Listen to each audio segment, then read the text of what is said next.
We'll show you all the goals of the day a bit later on in the London match, but now we switch to Selhurst Park for the other London derby. Wimbledon, their new home, of course, against West Ham United. Eventful day they had there, and watching it all was Gabriel Clark. Good afternoon, Selhurst Park Stadium. Well, apparently moving into a new home can be one of the most traumatic days of your life. Nobody, it seems, told the Wimbledon managing director Sam Hammam. A new season ushered in a new ground and a fresh start, and even before a ball has been kicked, Selhurst Park is already home sweet home. With the Taylor report on our back, and now possibly the Super League rules, we would have really been out of both. We wouldn't have been able to perform at Plough Lane. So it was absolutely essential that we make this move, and I think we made a very good deal, both for ourselves and for Crystal Palace.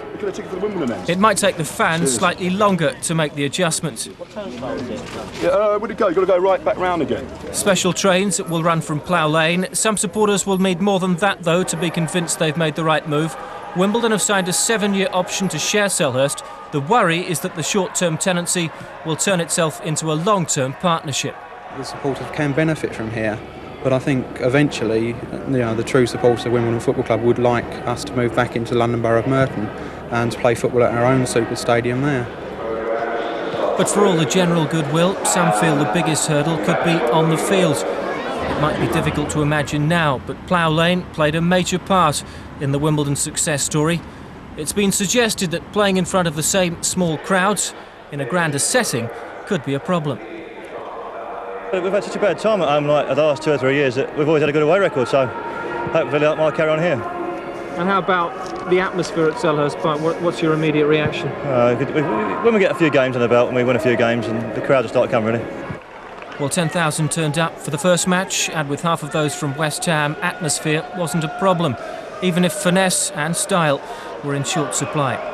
Direct would sum up the early exchanges, with Lulet Mikloshko and Hans Sager's busy men.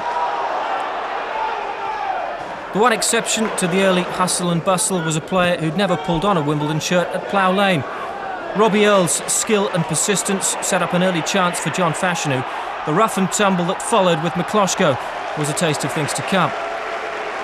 But new home or not, Wimbledon had settled better, and they got their rewards on the half hour. Earle reacting quickest to a mistake by Tim Breaker. His finish marked his and Wimbledon's home debut in style.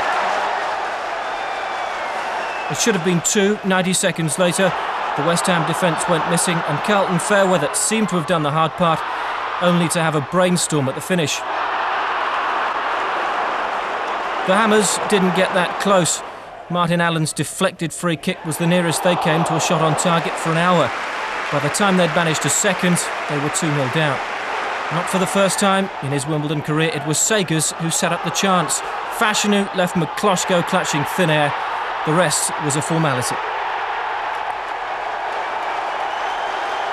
But when the two clashed again 3 minutes later, there was a rather different outcome. Fashanu looked a little late.